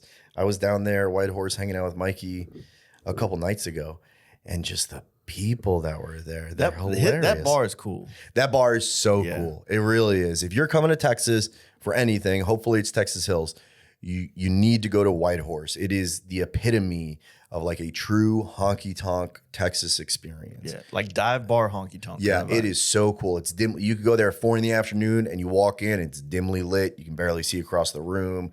There's a corner stage with some guy sitting there playing a guitar, singing. Doesn't sound very great. And there's good drinks. Mikey will insult you behind the bar. It's an awesome time. They have an outdoor area. They have food there. It's right there on 6th Street. So as we said, is there an after party? No, but there's plenty of places. Yeah, the 17th, after we're all done at the Lyndall compound, having a good time, I know I'm going downtown and I'm going to go party there. And then I'm going to wake up in the morning drunk. And then I'm going to the Texas Hills show every 8 days. It's going to be great. Yeah, I think we're supposed to be vending there. Yeah, and you are. I'm telling you. Yeah, I don't know if it was you, Mikey, or Tommy that hit me up about coming down there. But we started this thing with Audra and some guys. It's like the Texas Coalition for like we're trying to get everybody you guys taking back Mexico or something. Well, no, just trying to get everybody that puts on events like in Texas to be like in this group together. Yeah. So that we don't step on each other's times and we can help promote each other's events. That's the right thing to do. And also, obviously we're getting a big influx of people moving here. Oh yeah. And we want to try to keep it to where like the things that go on in Texas are still being put on by Texans. Yeah. With that being said, like the way that Mike and Grant came in from Born Free, at first before I met them and truly understood what they were doing, like, yeah, it felt like, okay, here come the Californians, right? Yeah. But after talking to them and the way they've allowed us to build Born Free the way we want it, they just kind of brought this kind of like organization and structure, and then kind of left it up to us, like between what we started with the FXR tour, and then, you know, Danger Dan with like the all the crazy shit he has going on. Like, there's just a lot going on that people from Texas actually created going on there. Yeah. So it's like, you know, they gave us the reins to kind of turn this event into a Texas event. Texas is one of those places that you have to do that. Yeah. Right? Because Texans are very proud about being from Texas and things that go on in Texas, and with the word Texas attached to it. Almost as much as you New Yorkers. Yeah. Well, what can I say? We're assholes. Texans aren't. Yeah, you guys are definitely proud of everything, as you should be. Texas is an awesome place.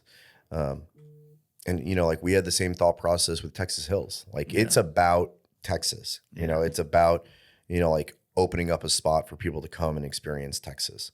So we fall right in line with that thought process. And I'm glad those guys came in from Born Free and took that approach to it, because I don't think it would have been very successful otherwise. Yeah, you know? 100%. Yeah. You bring in, you couldn't do that. Not like in I said, Texas. the way that Born Free Cali is ran and set up is kind of because that they're constrained to that, right? Yeah. Texas is kind of, it's way more open to be able to do more. And, you know, like I said, we've just been able to kind of like grow that in a very unique way. Yeah. It's got a rally feel, like an old 4-day event kind of rally kind of vibe, but everywhere you look, it's like our age group. It's not like a bunch of, you know, old trikes and old wrinkly guys with top hats. No, we don't get a lot of top hats out this way. That's disappointing. I guess I'm not going to show up then. Yeah. I'm down for the top hat. Yeah. Instead of someone there to make fun of, like, you end up being the guy people are making fun of because you're probably clean, took a shower. Well, debatable, but yeah, probably more clean than others. But we're putting something together new for Born Free Texas. It's going to be, we kind of did a little trial run at Nitty Gritty 2 weekends ago that kind of worked out well, and creating like an area like outside of the bowl that is all like kind of like you do with the Hangover show, where you have like all these brands that are within your kind of like world. We're kind of creating that on the outside so that it's this all day, all night party. You know what I mean? Because Born Free Texas, party. You don't have to go home. Like, you are home. Yeah. And so the idea of, like, we need more shit to do when the lights go out. You know what I'm saying? Yes. And that's kind of what we're trying to create here is like this daytime vibe that turns into this party at night. You know what I'm saying? Around like your kind of like brands that want to lean in and kind of like do a setup the way that we did and everything. So yeah, and it's important to pick, you know, like the right brands for things like that, because you want their involvement. You know, it's one thing for a brand to like write a check and, you know, like help you out financially, because it, you know, it costs money to do these stuff, these type of things. You know, but we want the brands that are going to come there and drink beers with you and crash a mini bike and do all that fun stuff. So I'm sure you guys will have great support with that. Yeah, it'll be good. But yeah, like I said, we still have, I think we're going to try to bring to Texas Hills, like we still have a few, like I got some merch and a few hats that we're from Nitty Gritty, but we're going to try to probably bring another hat design or something like that. Maybe a shirt. I don't know. It's going to be awesome. But we're trying to build up our merch to where we can have stuff to do more events. Yeah. We're at a point now where we need to go ahead and create some kind of online store just for the ease of use of being able to sell stuff and not have to be like, hey, send me your email. I'm going to send you an invoice. Send me your shipping address. And you set it up on an online store. You can bring like a point of sale machine with you and like tap a card or what have you. Yeah, just keep it a little bit more organized. It'll make your life easier for sure. So we're still kind of working on that. But, you know, hopefully by summer, I was hoping to have it done by the first of the year, but like I said, just things have been so busy trying to get things back on track. And, you know, I want to have like a good stream of like designs that I can go to every time I need to do a run of stuff. Yeah, of course. Maybe different colorways. And that's kind of where we're at now with that kind of shit. So, yeah. But I don't want to like jump around like a madman. But I just remembered the hood ride we did in 2019. Yeah. We were talking about like the magic of the shows and It's stuff 2020 like that. actually. Was it 2020? Yeah. Yeah, whatever year it was. That was crazy. Do you remember how crazy that was? Yeah. It was insane. It was insane we got away with what we got away with while we were riding, right? But then even out in front of the bar, people are doing burnouts against like random people's cars and stuff like that, throwing things on top of roofs and shit like that. That was a biker party, right? Like I you know, I've been saying this and you know, just out of a feeling, you know, once again, no facts here. I felt like we were kind of not peaking, but we were almost peaking in like our kind of scene around that late 2020, 2021, 2022 like time frame. And it was kind of on the backs of like the world kind of shutting down and everybody on this side of the Rockies just going buck wild. Yeah. Oh, I mean, crazy. Like we're losing their minds. It's November 2020. We're in downtown Dallas in a bar. Partying. Well, kind of more outside because we chose to be. Yeah, I mean, we were going nuts, and there were people from Arkansas there. I was there all the way from the East Coast. Like, it was crazy. Yeah, it was crazy. We led the ride out from Strokers, right? Tony almost ran over me doing a wheelie. I remember that. I don't even know whose bike I was. Was I on James's bike? Yeah, I was on James because that's when I dropped toothbrush. Yeah, so when I decided I hated fucking clamshell bags. Yeah, it was insane. And like I said, like we were there, we were doing giveaways, right? Like, and we partied until like 2 a.m. Yeah, that's the night they dropped that Simpson helmet up there. Which one? The camo one, the white one. They dropped that one? Oh, no, you're right. That's when we dropped it and we gave it away to somebody. Remember we gave it to Sax? Yeah, we gave it to Sax. Sax looped his bike on the ride. Yeah, that sounds about right. Yeah, that was a good video too. You remember that? Yeah. Someone was like right behind him when he looped it. Oh, that was awesome. See, that's cool stuff. And again, like, that was never duplicated. You know, events like things like that are duplicated. But if you weren't there at that experience, you just didn't get that experience. And I mean, we've had people ask, like, when are you going to do another one? It's like putting together. First off, you and Steve were kind of like a big proponent of making that happen. We just kind of facilitated the fact that we've always had a presence here in Dallas, right? Yeah. And then, you know, we had like Shaky Jake, who I think is since not really a part of the stunt world anymore. He was out of Houston. Yep. He was one that was out there doing hand drags on the street, like pretty wild. It was the whole thing was crazy. A lot of the guys that were there stunning are not really around anymore. That's all right. Yeah. So yeah, but it's a great time. We're taking especially taking a year off from the camp out. It's kind of freeing up. Like I said, this is like the rebuild phase right now, but like I have like 2 or 3 different show/things that I'm working on that I'm hoping that I can. The main one is I want to do like a legit art show.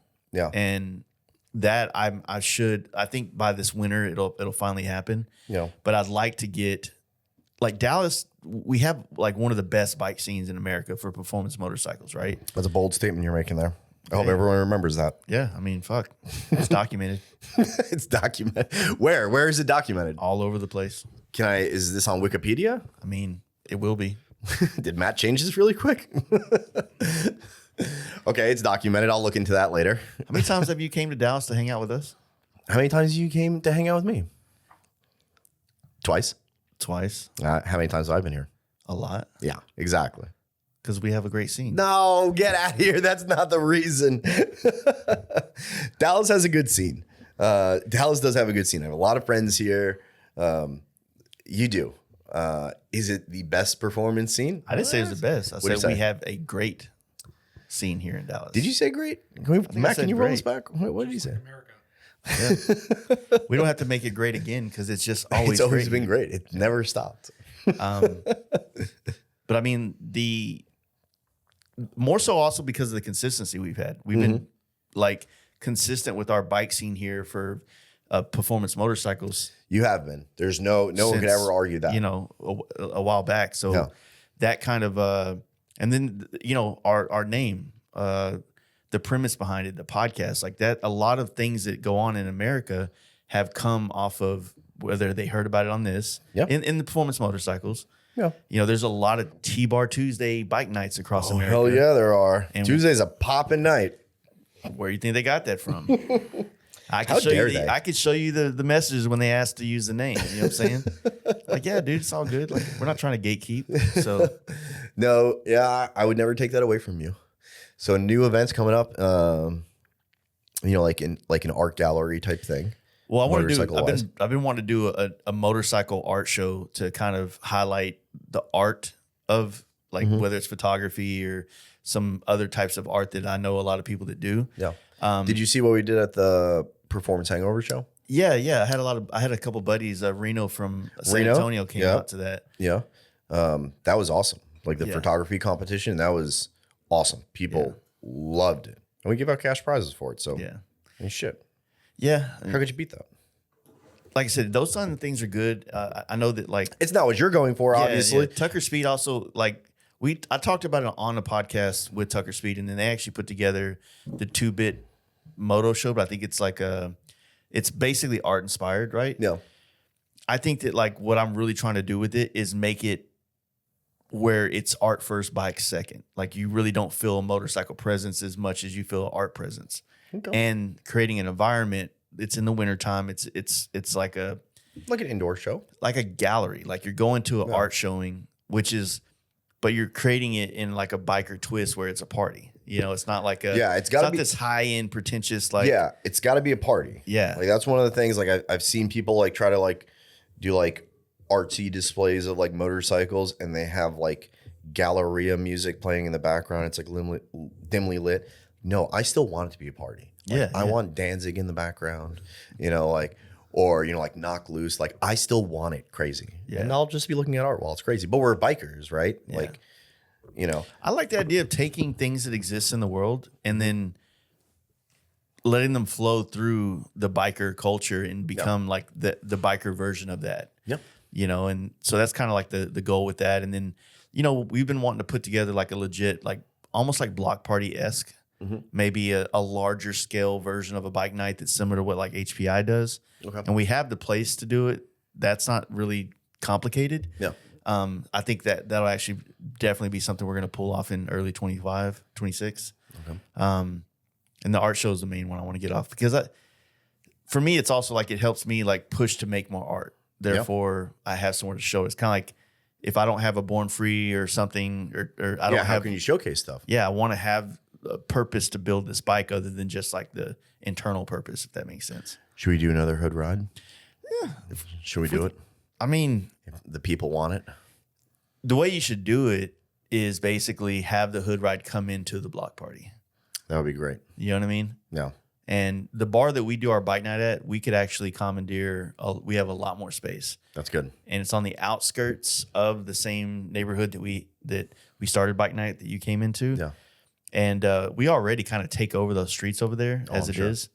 But we gotta get crazy. Yeah. I mean, we gotta get crazy. We gotta light something on fire. Like we gotta go crazy. Yeah. Like there should be ambulances there at the end of the night. Like that's how it should shut down. That's normal for New York, right? Yeah. But for Texas, that's not normal. We don't party like that here. It's not that we're partying like that or not. It's just that like we don't. It's very visible here. Yeah. There's some wild shit happens in New York and you can't see it because it's 2 blocks over. Yeah, all the buildings are 30 feet or 30 stories tall. You can't see what's going on 2 blocks away. Yeah, it's like you don't even know. The president could be over there. Do something crazy. Well, I want it to be fun, man, and crazy. Bring some vendors, bring people in to like enjoy. Yeah, but like we did it at like at the other hood ride, like there were brands there. Yeah, like. Not set up or anything like that, but there were brands there just socializing with people, hanging out. Yeah. Simpson dropped the helmet. I was there with like promo merch and stuff like that, like giving stuff out. It was a good time. So yeah, like I said, it's not. We just want to figure out some stuff to bring here, But it is what it is. Yeah, absolutely. But all right, well. So should we wrap it up? Yeah, I think we're. Before we go, we do have a promo code for you and all of your subscribers out there. So 10% off all of Lyndall products using the code FASTLIFE. and that'll be good for some amount of time. So go ahead, go on there, check out what you need: brake pads, rotors, wheels, whatever it is, Brembo equipment, whatever it'll be. 10% off using code FASTLIFE at lyndallbrakes.com, and you can find us at Lyndall Brakes on Instagram. And my name is Mark, and thanks for watching. What he said. All right, man. Thanks.